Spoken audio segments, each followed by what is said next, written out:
बिस्मिल्लाहिर्रहमानिर्रहीम। Equivalents testing आज का मेरा टॉपिक है। इसको डिस्कस करने से पहले हम देख लेते हैं verifying the methods. Verifying the methods का जो फर्स्ट पॉइंट है वो है after developing and optimising the method, यानी कि जब हम किसी मेथड को उसकी डेवलपिंग और ऑप्टिमाइजिंग के बाद उसका जो सबसे इम्पॉर्टेंट काम होता है वो ये होता है कि हम उसके रिज़ल्ट्स की क्वालिटी को डिटरमाइन करें।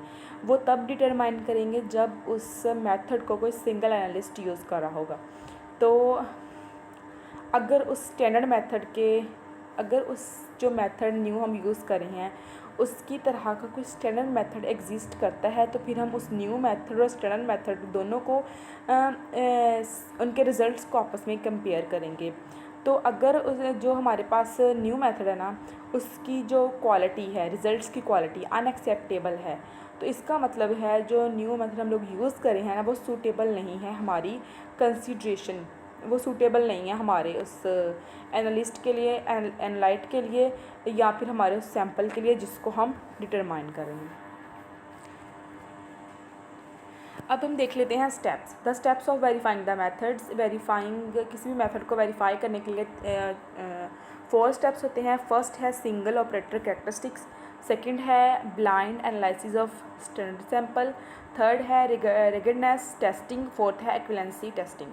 तो मेरा आज का जो टॉपिक है वो है एक्विवेलेंसी टेस्टिंग। हम देख लेते हैं कि एक्विवेलेंसी टेस्टिंग होता क्या है। If a method is available, if a standard method is available, अगर हमारे पास स्टैंडर्ड मेथड मौजूद होगा तो हमारा जो न्यू मेथड है ना उसको हम अपने जो अप्रूव्ड स्टैंडर्ड मेथड है ना उसको और हमारा जो न्यू मेथड है उन दोनों को आपस में कंपेयर करेंगे। यानी कि वो रिज़ल्ट जो हमारा हमने न्यू मेथड परफॉर्म किया है उसके रिज़ल्ट को और जो स्टैंडर्ड मेथड अप्रूव्ड मेथड हमारे पास ऑलरेडी मौजूद है उन दोनों को आपस में कंपेयर करेंगे। और ये जो हमारा कंपैरिजन होगा ना ये कम से कम 3 कंसंट्रेशन के लिए होगा, यानी कि कम से कम 3 कंसंट्रेशन के लिए होगा, जिससे हमें पता चलेगा कि जो न्यू मेथड है ना वो एप्लीकेबल है भी हमारी डिफरेंट अमाउंट ऑफ एनालाइट के लिए या नहीं। ये इसके दोनों पॉइंट्स थे। नेक्स्ट है अगर हम इन दोनों के अगर हम एक्विवेलेंस टेस्टिंग का ग्राफ बनाएं तो जो ग्राफ होगा ना वो बनेगा स्टैंडर्ड मेथड और न्यू मेथड के दरमियान, यानी कि हमारी जो ग्राफ होगा ना वो इसकी एक जो एक्सिस होगी वो स्टैंडर्ड मेथड को शो करेगी, अप्रूव्ड स्टैंडर्ड मेथड को शो करेगी, और जो दूसरा उसके अगेंस्ट जो होगा ना लाइन वो शो करेगी न्यू मेथड को। तो इन दोनों के दरमियान हम लोग ग्राफ प्लॉट करेंगे लीनियर।